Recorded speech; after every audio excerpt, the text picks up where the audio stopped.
Vikings. The Vikings. So, and why did the Vikings even appear in history? Muslim Spain and Portugal. Because Muslim Spain and Portugal became so wealthy that they dried up the wealth of Northern Europe. This is pretty well proven in economic history.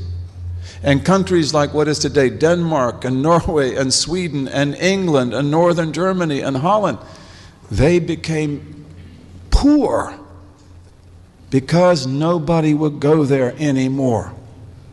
It's like there's no profit. Merchants are always looking for profit. The merchants that are in Italy and France and elsewhere, they no longer want to go north because what do you get there? Sheepskin, flax, wood. You go to Spain and Portugal, all you have to do is pay jizya. You pay the jizya and you're protected by the state. And then you get gold and silver and silk and oranges and lemons and everything in the world. It's really amazing. This is true. And I could even tell you, because you had people at the University of Michigan who were the masters of this. I don't know if the one in particular is still alive. His name is Ehrenkreuz. Is he still alive? You know, Professor Ehrenkreuz. He was one of my companions. He was the person who worked on this. Okay, so this meant the Vikings have to come out. And the Vikings, you probably have seen movies about Vikings. Those are usually exaggerated. But the Vikings will come out. Where did the Vikings first go? Lisbon, Portugal. Great Muslim city. Great Muslim city. And they sack it because Lisbon had never been protected from the Atlantic because of the fact they didn't have any enemies on the Atlantic. And they sacked Lisbon, and they took out of it tons of goods and women and children as well. And then they come down to attack Seville. These are all Muslim cities, Muslim ports. And the caliph at that time, his name was Abdurrahman III. He said, he was building the Mosque of Cordoba.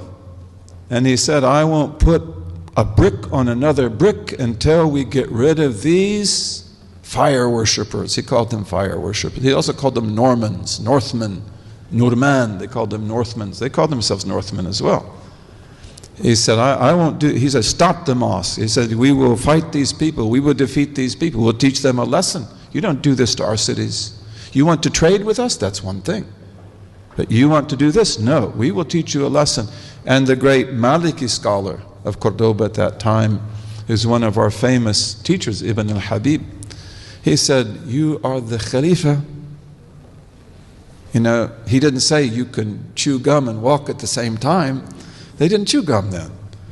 But he said that, you know, you can still build the mosque and you can still take care of the Vikings. And they declared jihad. And in 100 days, the Vikings were finished. Finished. And they were punished. And many of the Vikings became Muslims. And they were settled in Spain in a city that I visited called Jerez de la Frontera. Jerez de la Frontera, which we called in Arabic Sheresh. And it always remained a Scandinavian Muslim city. And there were Vikings in Denmark as well. And ambassadors went to Denmark to see who are these Vikings and how do they fight. Because they have these really fast ships that they use to attack. But what do they do with the women and children? Because they take lots of women and lots of children. We have to ransom them. In Islamic law, you must ransom the prisoner. All the women and children they've taken off to Denmark, we've got to get them back.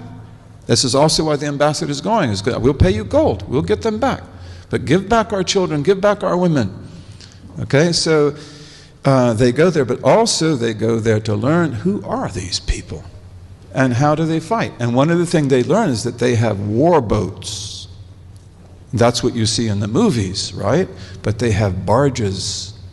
And the barges are where they put the women and children. The barges are where they put the gold and silver. Okay, so this means that they are actually not so, that they have vulnerability, because the barges don't move very fast. And that means that they have to always protect their barges at sea. And so they say, then this is the way we'll deal with the Vikings. We will build ships that are as fast as their ships. And our ships will have cannons on the front, which they call nefata. Nefata means naphthalene cannons. They're cannons that use gassy oil. And you put fire to it and it explodes and it shoots out a ball of fire. And it will burn up their ships. And then on the back, we will have archers with crossbows and with regular bows. And if you want to look at, you've seen how samurais have made swords. Samurai sword is incredible. We made swords that would have competed with that. We made arrows. We were really good at what we did. So they say, we'll have our archers and they will have so many arrows that they can fight for a whole week without stopping. And then we'll have boarding areas because we're going to conquer the Vikings at sea. We're not going to just drive them off. And then peace was made with the Vikings for about 16 years. The old king died. Many Vikings became Muslims during that time.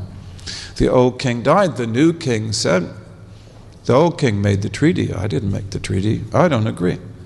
And so he came back, to maybe attack Lisbon and Seville, or other cities. There are lots of cities in Spain and Portugal. But also they said, set up towers along the whole coast. And you can go there. I'd love to take you there. The whole Portuguese coast still has those towers. And the Spanish coast also has a lot of those towers. But they were really needed in the Portuguese coast.